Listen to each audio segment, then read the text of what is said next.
오늘도 주님의 말씀을 통해 하나님 나라를 누리는 복이 있기를 주님의 이름으로 축원합니다. 우리가 이제 여호람이라는 왕에 대해서 같이 보고 있는데요. 여호람은 남유다의 5대 왕입니다. 5번째 왕이었는데 이 여호람은 하나님 보시기에 굉장히 악을 행한 왕이었어요. 그래서 다윗의 길, 그 아버지 여호사밧의 길, 할아버지 아사의 길을 버리고 이스라엘의 길로 또 아합의 집과 같이 행하는 아주 악한 왕이었습니다. 그가 이런 악한 왕이 될 수밖에 없었던 이유, 물론 남을 탓할 필요가 없어요. 가장 큰 문제는 자기 자신이에요. 그런데 그가 그렇게 될 수밖에 없었던 것은 아합의 딸과 결혼하였기 때문에 그래요. 아합의 딸 아달랴를 아내로 맞이하고 그 아달랴를 통해서 바알과 아세라를 섬기며 우상 숭배하고 하나님을 대적하는 그 길로 갔기 때문에 굉장한 악을 행할 수밖에 없는 거죠. 그래서 그 악을 행한 이 여호람의 결말을 오늘 본문을 보여주고 있는데, 앞선 본문에서 이미 그 나라가 약해지기 시작했어요. 하나님을 배신한 까닭에, 배반한 까닭에, 하나님을 배반하니까 누가 또 배반하게 돼요? 사람들이 그를 배반하게 돼요.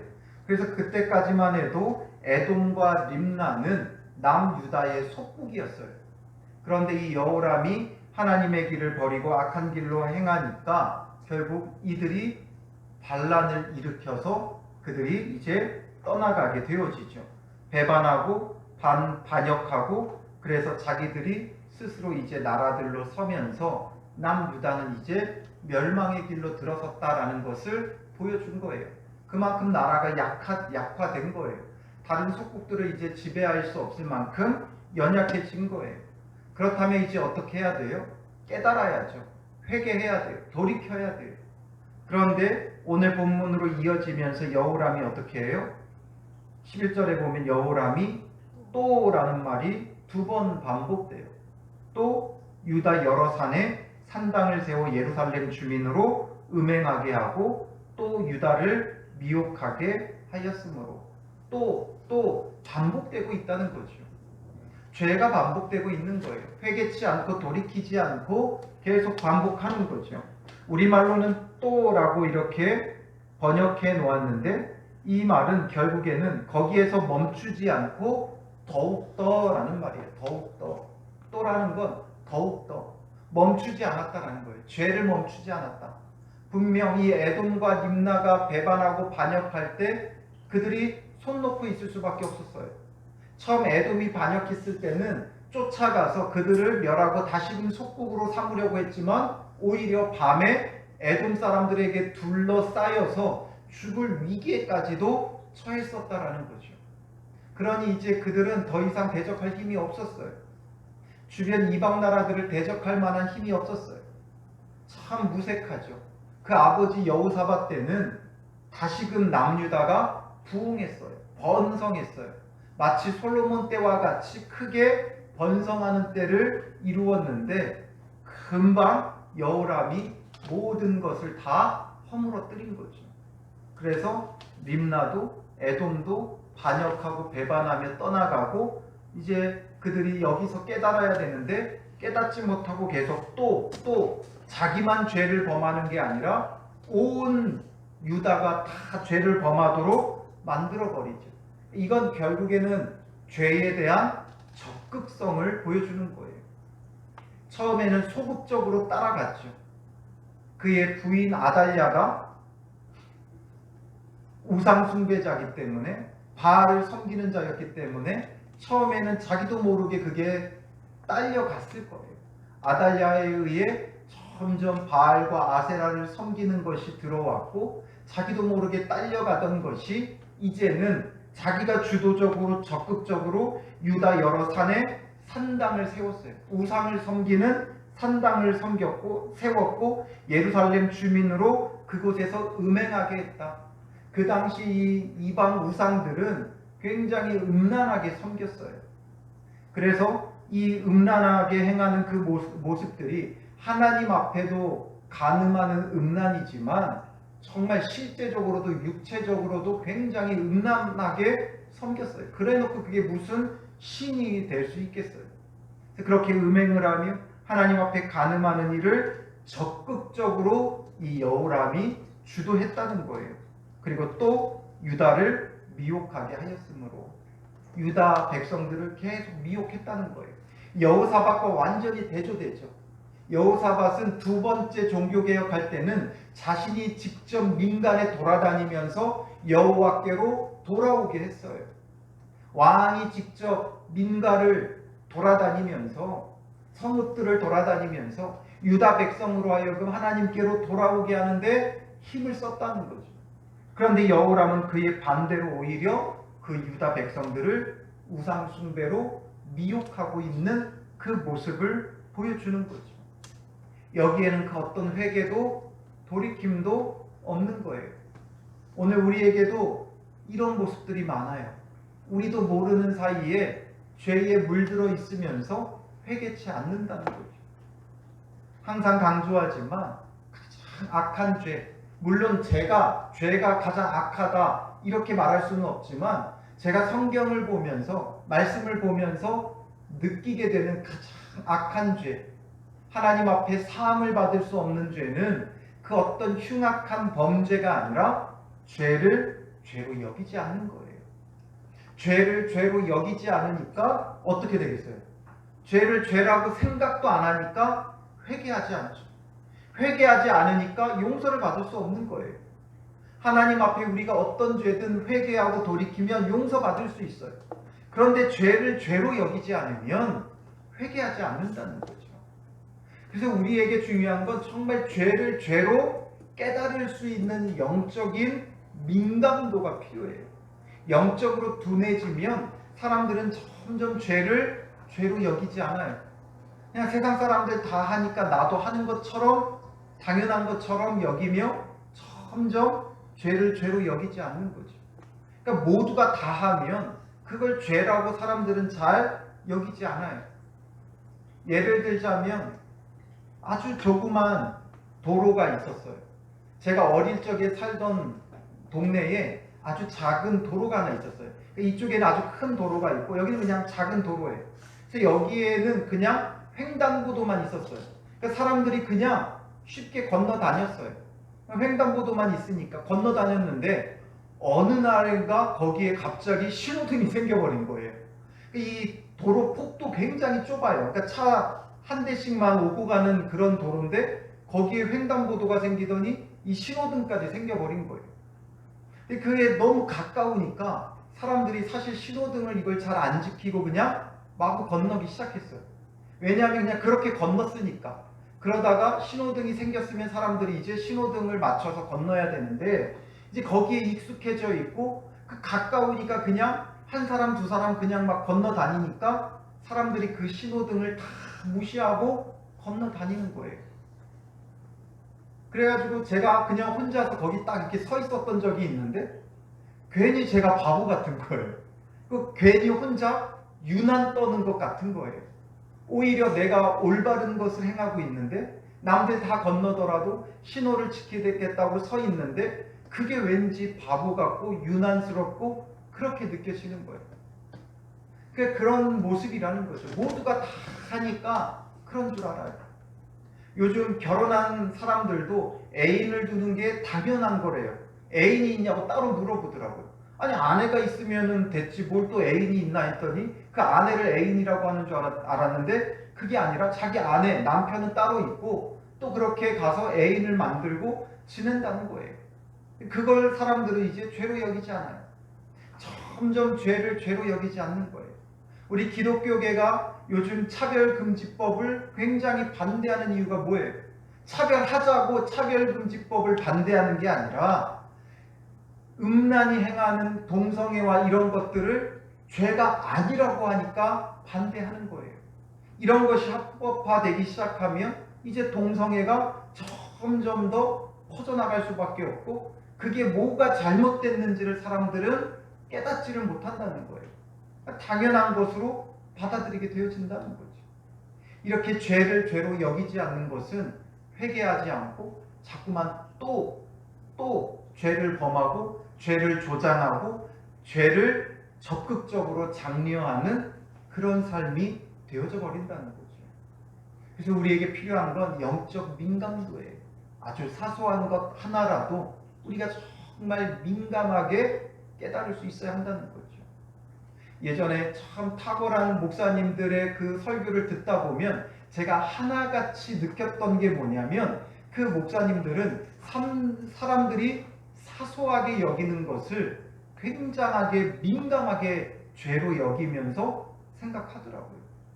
그래서 저거 뭐 별거 아닌 건데 왜 이렇게 할까 했더니 그게 바로 거룩함이고 영적 민감도더라고요. 왜 이렇게 탁월한 목사님이 됐을까? 설교를 잘해서 그런 것이 아니라 보니까 그런 영적인 민감도가 있더라고요. 그래서 죄를 죄로 깨달으니까 하나님 앞에 회개하며 하나님을 붙잡고 살아가니까 정말 그런 탁월하고 훌륭한 목사님들이 되더라라는 거죠. 오늘 우리에게 필요한 건 이거예요. 영적 민감도. 정말 죄를 죄로 여길 수 있는 것. 우리의 입술에서 악한 말이 나가고 있다는 것.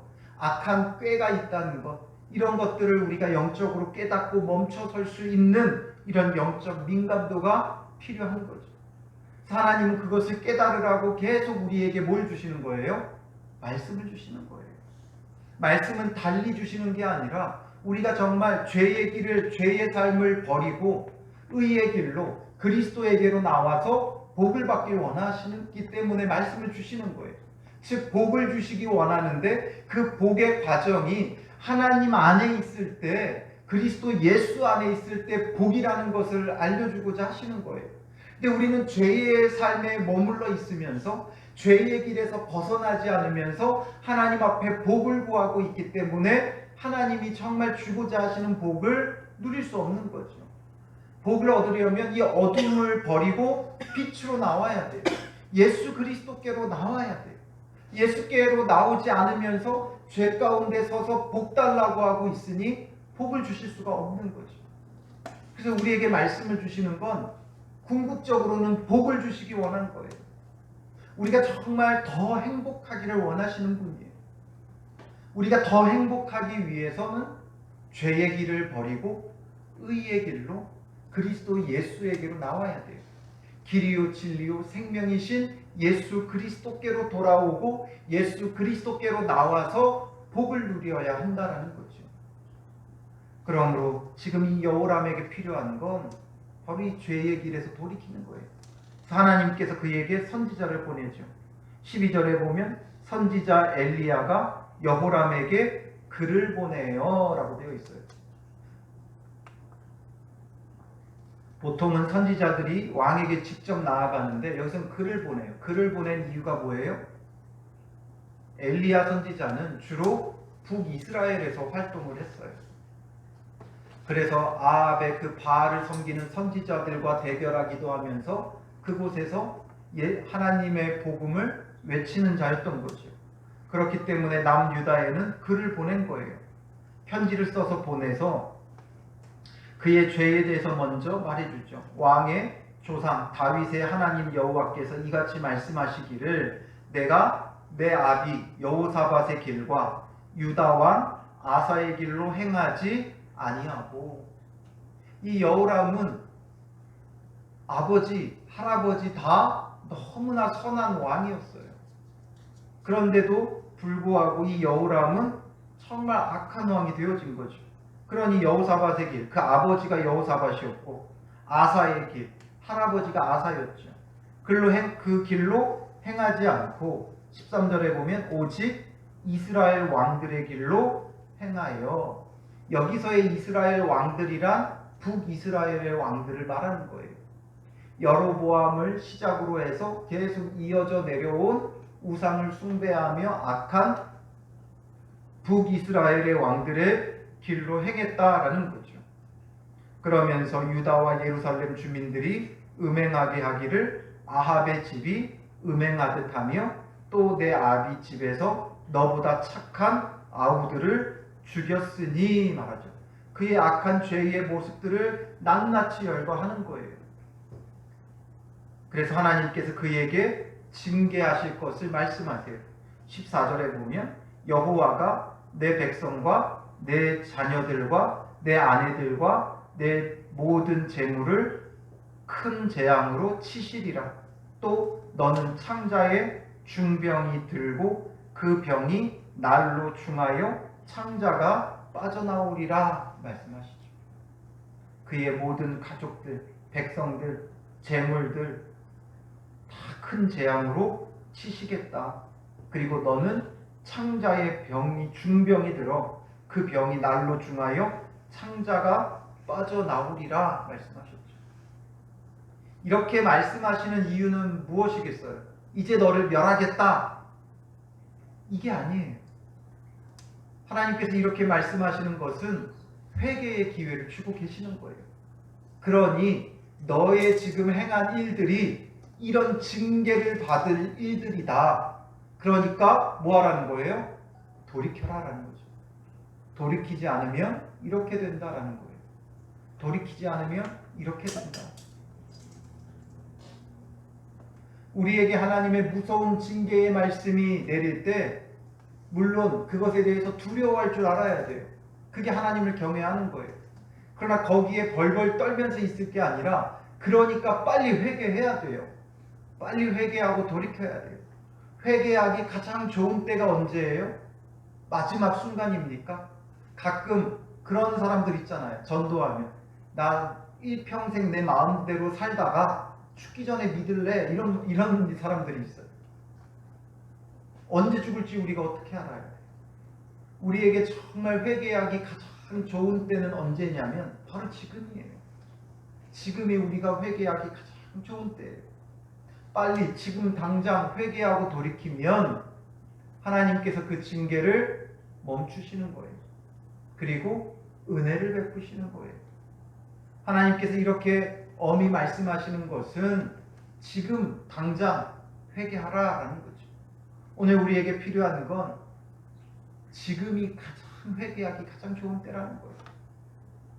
억지로 우리가 뭔가를 막 회개해야 된다라는 강박관념에 빠질 필요는 없어요. 중요한 건 우리가 막 도덕적인 우리의 그런 문제도 있죠. 도덕적 행위에 따르는 그런 죄들도 있어요. 그런 모습이 있다면 당연히 회개해야 되죠. 그런데 더 이상 도덕적으로 특별히 우리가 회개할 게 없다 느껴질 때가 있어요. 이미 다 회개했으니까. 그럴 때 우리에게 정말 중요한 건 도덕적인 것보다는 하나님의 뜻에 합당하게 내가 살아가고 있는가, 이게 우리의 중심이 되어야 된다 그랬죠. 우리는 율법을, 말씀을 너무 도덕적인 관념과 개념으로 가져가요. 우리 어떤 행위적인 것.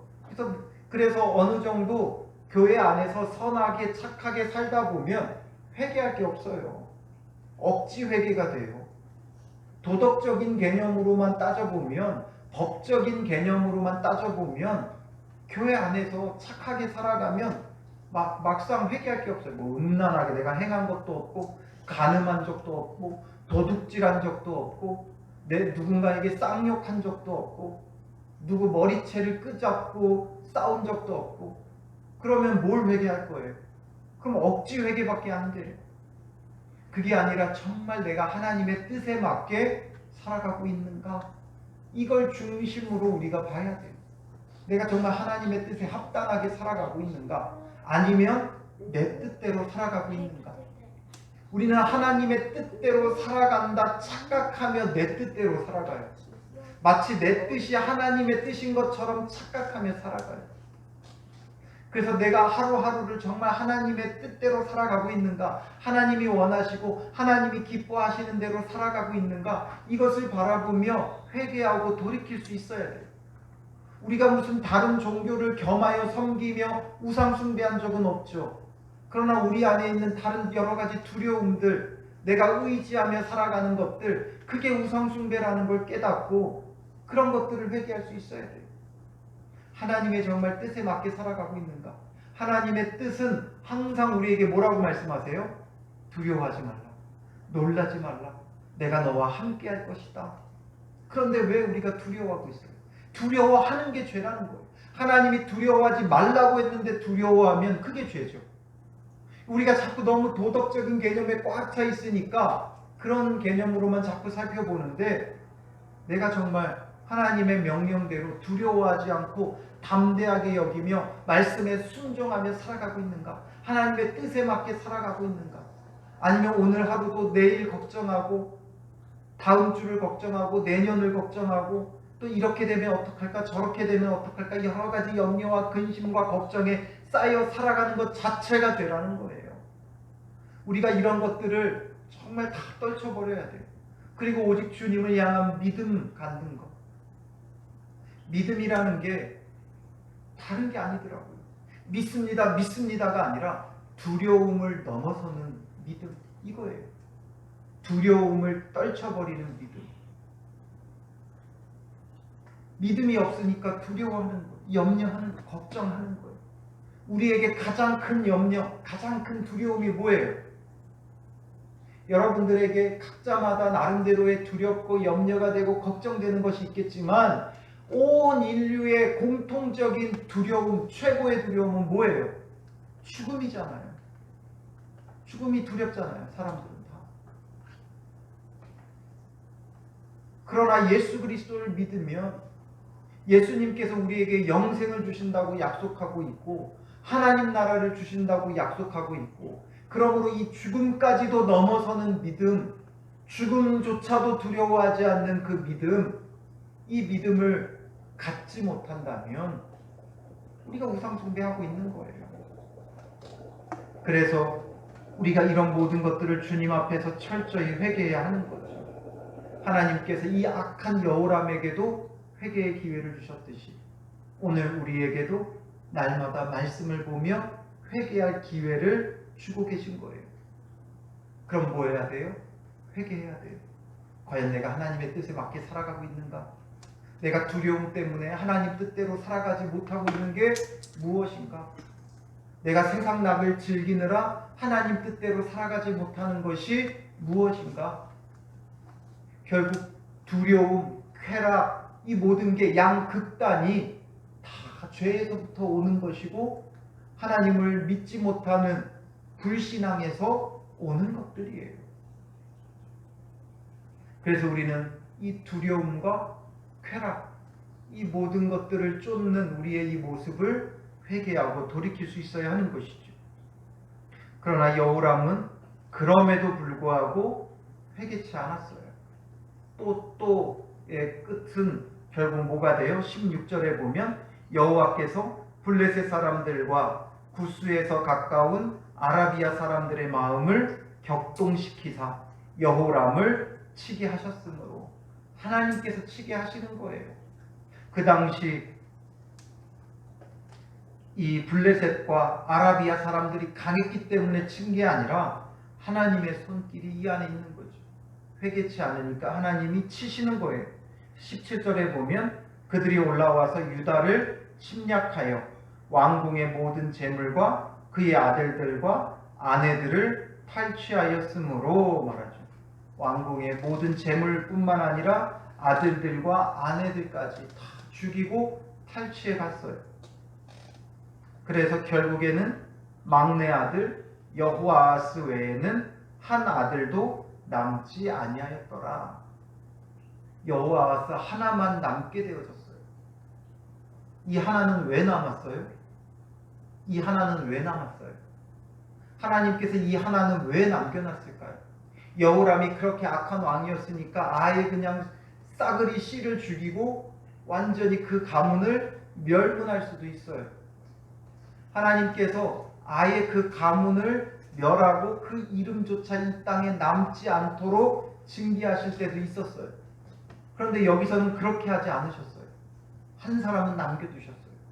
이 한 사람 왜 남겨뒀어요? 이 한 사람 왜 남겨뒀어요?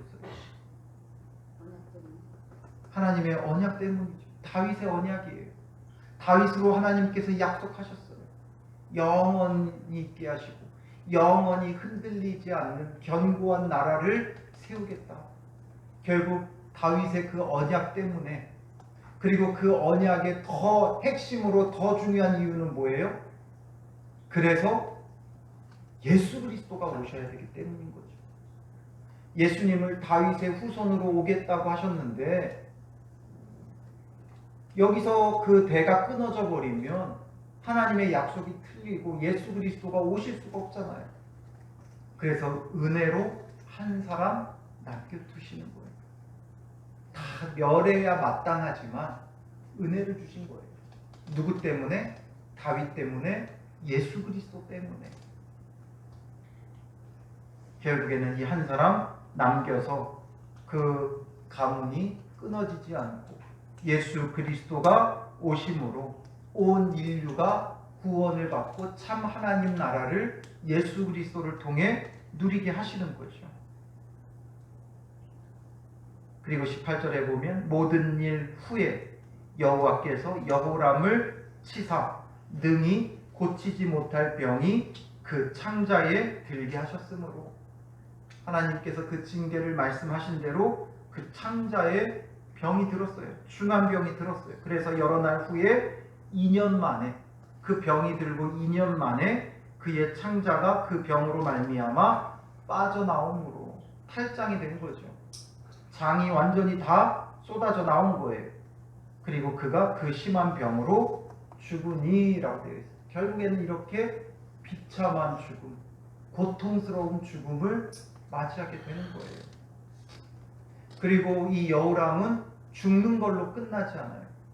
죽은 후에 그 모습을 보세요. 백성이 그들의 조상들에게 분향하던 것 같이 그에게 분향하지 아니하였으며, 백성들이 분향하지도 않았다는 거예요.